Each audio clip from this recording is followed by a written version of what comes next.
खिलाफ हूँ। तो मेरी वजह से अगर आप लोगों को इंतजार करना पड़ा, मैं माजरत चाहता हूँ उसके लिए आप लोगों से। बस इतना बताने के लिए आया हूँ कि चुनाव एक बहाना है, हम दिल्ली का दिल जीतने के लिए आए हैं।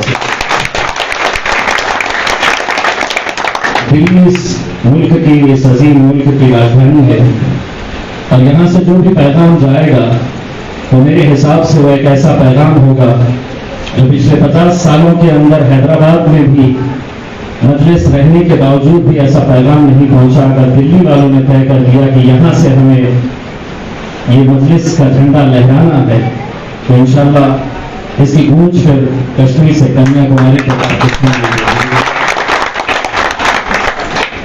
मैं आप लोगों से सिर्फ इतनी इंतजा करने के लिए आया हूँ कि मजलिस इत्तेहादुल मुस्लिमीन अगर पूरे नाम के ऊपर अगर गौर किया जाए तो उसमें एक ऐसा शब्द आता है, एक ऐसा वर्ड आता है जो आज इस मुल्क के लिए, हमारे सब के लिए बहुत मायने रखता है, और वो है एक ऐसा लफ्ज जिसे हम सब इत्तेहाद कहते हैं।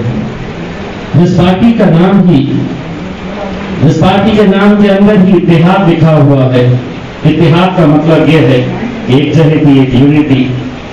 अगर वो इत्तेहाद अगर हमें नहीं रहेगा तो दुनिया की कोई ताकत हमें उस मुकाम पर नहीं पहुंचा सकती है जिसका जिक्र अभी कलीम साहब ने किया है।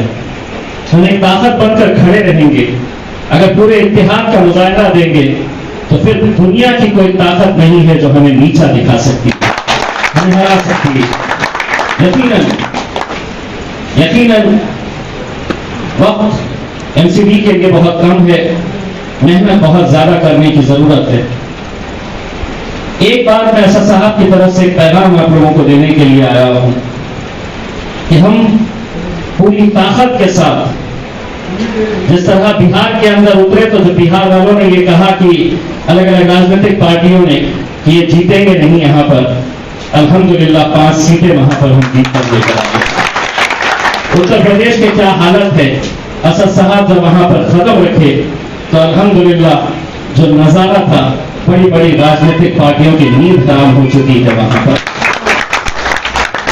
और अगर यही जज्बा हम यहां पर पैदा करें तो इंशाअल्लाह यकीनन इस बार दिल्ली के अंदर कुछ ऐसी चौंकाने वाली बातें सामने आएगी।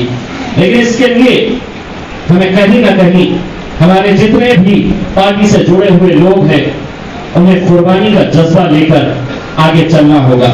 वो सियासी पार्टी कभी भी अपनी मंजिल हासिल नहीं कर सकती है जहां पर लोग अना का शिकार हो जाते हैं, तू बड़ा या मैं बड़ा। ये बड़े छोटे की लड़ाई के अंदर हम खत्म हो जाते हैं। हमारा मिशन बहुत बड़ा है, हमारी मंजिल बहुत बड़ी है, हम छोटी छोटी बातों के अंदर खत्म हो जाते हैं। हम आपसे सिर्फ यही कहना चाह रहे हैं कि कल के दिन हो सकता है कि इस इलाके से 2, 4, 10, 20 लोग ख्वाहिशमंद हैं कि हम मजलिस के साथ जुड़ेंगे, हम मजलिस के साथ इतने सालों से लगे हुए हैं, मेरा हक है, मेरा दावा है, मुझे ये हक मिलना चाहिए। असद साहब ने मुझे, जब यहाँ के जितने भी लोग हैं, चाहे वो पुराने लोग हैं या आज मजलिस के साथ जुड़े हैं, अगर असद साहब ने किसी सड़क चलते हुए आदमी के ऊपर हाथ रखा तो हम सब की ये जिम्मेदारी होना चाहिए। असद साहब का मेरे भारत का फैसला है, हम उसके ऊपर लब्बैक कहेंगे। वो जज्बा जिस दिन पैदा हो जाएगा इंशाअल्लाह तो यकीनन हम बहुत अच्छे नतीजे पेश कर सकते हैं। दोस्तों, जिस शहर से मैं आता हूँ औरंगाबाद से, अगर उसका इतिहास अगर आप जानते होंगे तो मेरे शहर के अंदर पिछले 30 सालों से लगातार शिवसेना का सांसद चुनकर आता है। शिवसेना का गढ़ माना जाता था। जब हम खड़े रहे तो हमको ये कहा गया कि ये तो शिवसेना को जिताने के लिए खड़े हैं, ये बीजेपी को मदद करने के लिए खड़े हैं। हमने अपनी आवाम से सिर्फ एक ही बात कही कि एक बार एक ताकत बनकर खड़े तो रहो। हमारी ताकत क्या है, एक बार दिखाओ तो सही। हमने अपनी आवाम से, अपने नौजवानों, अपने बुजुर्गों और अपनी माओ से हमने ये कहा कि अगर इम्तियाज जलील 50,000 वोट लेकर अगर हार भी जाता है तो उस हार में हमारी जीत रहेगी, क्योंकि हमने 50,000 लोगों को एक साथ इकट्ठा करने का काम किया है। जीत और हार का जो भी फैसला हो वो अपने रब पर छोड़ो। हमारा काम है पूरी ईमानदारी के साथ मेहनत करो और ये समझ लो कि हम जिस मैदान के अंदर उतरने जा रहे हैं वहां जितने भी सामने आपके मुखालिफीन हैं उनके सबके निशाने के ऊपर हम ही रहने वाले हैं। बीजेपी वाला सोचेगा कि आम आदमी पार्टी जीत जाए चलेगा, आम आदमी पार्टी वाला सोचेगा कि कांग्रेस जीत जाए चलेगा। ये सभी लोग एक बात यही सोचेंगे कि हम में से कोई भी हार जाए चलेगा, लेकिन मजलिस में जीतना नहीं चाहिए। उन तमाम लोगों को आज स्टेज के ऊपर से मैं ये पैगाम देना चाहता हूं कि मजलिस की फितरत में कुछ ऐसी लचक है, तो जितना उसे दबाओगे इंशाअल्लाह वो उतनी ही उभर कर आएगी, वो उतनी ही उभर कर आएगी। बस हमारी ये जिम्मेदारी है कि अपनी अना को खत्म करिए। हम बड़े, कौन छोटा कौन बड़ा, अगर इसी लड़ाई के अंदर रहेंगे तो हम अपने उस बड़ी मंजिल को जो हम हासिल करना चाहते हैं वो कभी नहीं हासिल कर सकते हैं।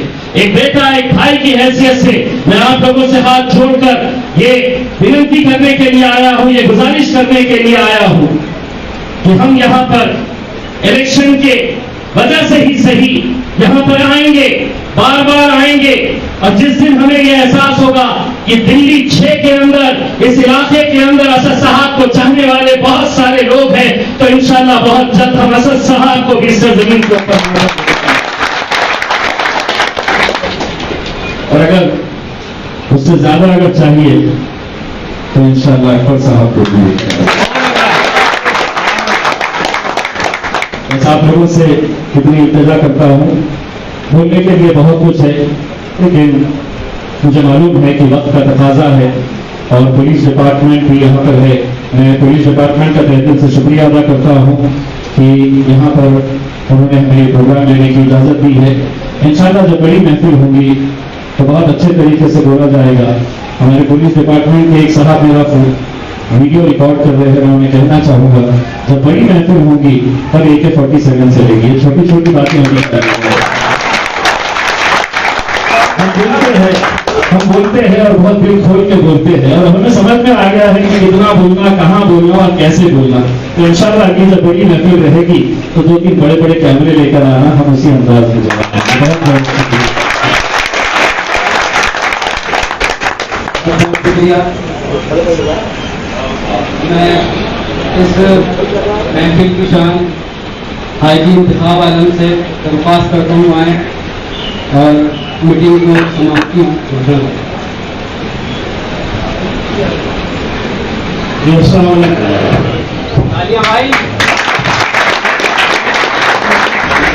मैं इंतखाब आलम